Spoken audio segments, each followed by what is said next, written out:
À la sortie du XC60 en 2008, Volvo était pile dans l'air du temps, avec un modèle qui depuis a connu de nombreux concurrents, de l'eau est passée sous les ponts.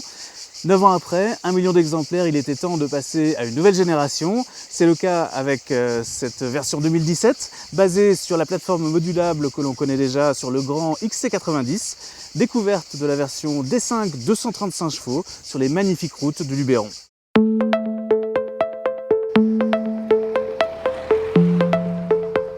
Comme une UX C90 en réduction, les lignes du SUV moyen du constructeur suédois sont très équilibrées et elles conviennent bien à son gabarit de 4,67 m de long pour 1,66 m de haut. Une fière allure soulignée par de nombreux détails soignés comme les phares à la structure en T, les plis latéraux qui dynamisent subtilement la carrosserie ou les feux arrière si typiques. Notre version Air Design se démarque très discrètement avec des traitements argentés mat et des jantes de 19 pouces. Ce qui fait toute l'ambiance d'une Volvo, eh bien c'est sa planche de bord, toujours d'une forte personnalité que la marque a su faire évoluer profondément, mais avec vraiment beaucoup de réussite ces dernières années, avec un soin du détail vraiment très poussé, qu'on retrouve par exemple sur ces appliques de métal 3D qui courent le long de la planche de bord et se prolongent parfaitement avec les grilles de haut-parleurs, du système Bauer et Wilkins, qui soit dit en passant est vraiment excellent. Au milieu de la planche de bord trône cet écran capacitif très réactif et dont les menus sont bien organisés, avec un bémol, c'est sur la connectivité elle-même, puisque c'est à vous, client d'une marque premium comme Volvo, qu'il revient de fournir la carte SIM ou d'appairer votre smartphone pour connecter votre voiture. Un intérieur très réussi dans lequel nous apprécions particulièrement les excellents sièges sport qui maintiennent parfaitement et sont surtout d'un grand moelleux. À l'arrière, l'espace est confortable pour 2 adultes tandis que le coffre de 505 litres se montre très logeable et accessible. La banquette se rabat d'une pression sur la commande électrique située dans le coffre, permettant de ménager 1,5 m de volume maximal.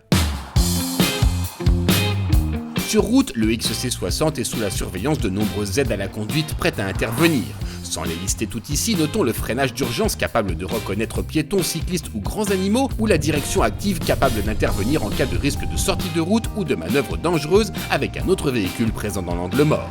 Notre voiture d'essai est équipée de l'option suspension pneumatique. Alors c'est un budget, 2300 €, mais c'est vraiment très recommandable parce que ça lui offre un niveau de confort vraiment exceptionnel, très appréciable à la fois pour le conducteur et pour les passagers.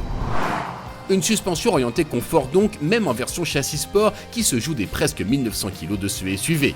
Il ne faut pas y chercher d'aspect sportif cependant, là n'est pas du tout sa vocation. C'est simplement un excellent compagnon de tout type de trajet quotidien, même à rythme élevé. Le 4 cylindres D5 est bien servi avec un double turbo et un système de bonbonne à air comprimé qui permet de compenser le temps de réponse du turbo.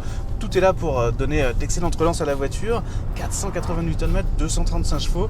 Les chiffres parlent. En revanche, pour ce qui est des sensations, on est vraiment dans un 4 cylindres diesel classique, très diesel, ce qui est pas vraiment un compliment, il reste encore un petit peu présent à l'oreille et nous fait d'autant plus regretter l'ancienne génération de vrais D5 entre guillemets, les 5 cylindres qui malheureusement sont sortis du catalogue.